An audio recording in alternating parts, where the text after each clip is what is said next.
ക്രിസ്തുനാമത്തിന് മഹത്വം ഉണ്ടാവട്ടെ.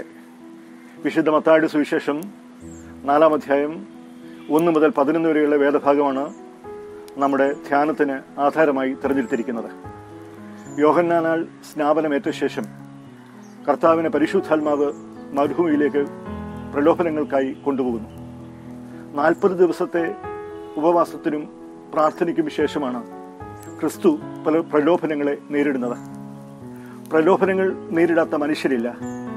പ്രലോഭനങ്ങൾ എപ്പോഴും വഴിതെറ്റിക്കുവാനും ദൗത്യത്തിൽ നിന്നും ദർശനത്തിൽ നിന്നും നമ്മെ വ്യതിചലിപ്പിക്കുവാനും വേണ്ടിയുള്ളതാണ്. ജീവിതത്തിൽ നമുക്കുണ്ടാകുന്ന പരീക്ഷണങ്ങളെയും പ്രലോഭനങ്ങളെയും എങ്ങനെ നേരിടണമെന്ന് ക്രിസ്തു നമുക്ക് കാണിച്ചു തരുന്നു.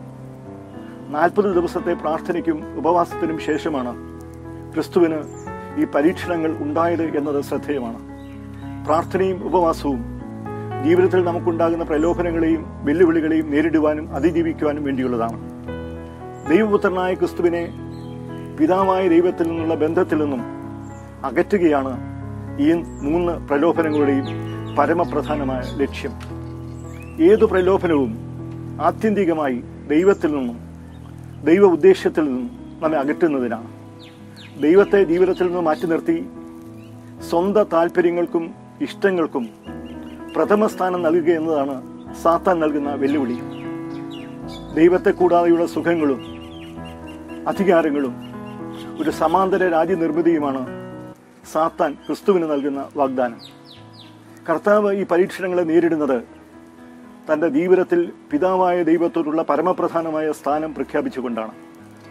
ക്രിസ്തു ഈ പരീക്ഷണങ്ങളെ നേരിടുന്നത് തിരുവചനത്തോടുള്ള തൻ്റെ ആഴമായുള്ള അടുപ്പം വെളിപ്പെടുത്തിയാണ്. കർത്താവ് ഈ പ്രലോഭനങ്ങളെ അതിജീവിക്കുന്നത് കുരിശിൻ്റെ പാതയിൽ സഞ്ചരിക്കുവാനുള്ള സമർപ്പണം വ്യക്തമാക്കിയാണ്. ഈ പരീക്ഷണങ്ങളിലൂടെ കർത്താവ് വെളിപ്പെടുത്തുന്ന ഒരു സത്യം തൻ്റെ പ്രതിബദ്ധതയാണ്. താൻ ശുശ്രൂഷിക്കുവാൻ പോകുന്ന ലോകത്തോടും ജനത്തോടുമുള്ള പ്രതിബദ്ധതയാണ് ഇത് വെളിപ്പെടുത്തുന്നത്.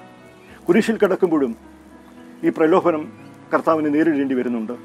നീ ദൈവത്തിനെങ്കിൽ കുരിശിൽ നിന്ന് ഇറങ്ങി വാ എന്ന് കർത്താവിനോട് ആവശ്യപ്പെടുമ്പോൾ അതിനും കർത്താവ് നൽകുന്ന ഉത്തരം സാധ്യമല്ല എന്നാണ്. നോമ്പ് ഉപവാസവും സ്വകീയ താല്പര്യങ്ങളും ഇഷ്ടങ്ങളും നിറവേറ്റുവാനുള്ള ഉപാധിയായി ഇന്ന് കാണപ്പെടുന്ന ഒരു ലോകത്താണ് നാം ജീവിക്കുന്നത്. നോമ്പിൻ്റെ നാളിലെ ഉപവാസവും പ്രാർത്ഥനയും മനുഷ്യ ജീവിതത്തിൽ നാം പുറമെ നിന്നും അകമെ നിന്നും നേരിടുന്ന പ്രലോഭനങ്ങളെ അതിജീവിക്കാൻ കരുത്ത് പകരുന്നതാവണം. തൃത്വ ദൈവത്തോടുള്ള ബന്ധത്തിൽ വളരുന്നതിനും തിരുവചനം ആഴമായി പഠിക്കുന്നതിനും ധ്യാനിക്കുന്നതിനുള്ള അവസരങ്ങളാവണം നോമ്പിൻ്റെ കാലം. കുരിശിനെ ഒഴിവാക്കാനല്ല, സഹന വഴികൾ നടന്ന് ദൈവഹിതം നിറവേറ്റുവാനും നീതിയും സമാധാനവും സ്നേഹവും നിറഞ്ഞ ദൈവരാജ്യം കെട്ടുപണി ചെയ്യുവാനും നമുക്ക് ഇടയാകുന്നതിനുള്ള അവസരമാവണം നോമ്പിൻ്റെ കാലങ്ങൾ.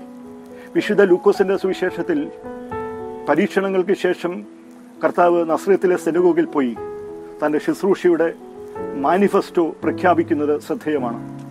പ്രലോഭനങ്ങളെ കർത്താവ് പ്രചോദനങ്ങളാക്കി എന്നുള്ളതാണ് ഇവിടെ നാം കാണുന്ന സവിശേഷത. നോമ്പിൻ്റെ ഈ ദിനങ്ങൾ നമ്മെ ക്രിസ്തുവിനോടും ദൈവരാജ്യ ശുശ്രൂഷയോടും കൂടുതൽ അടുത്തു നിൽക്കുവാൻ സഹായിക്കട്ടെ.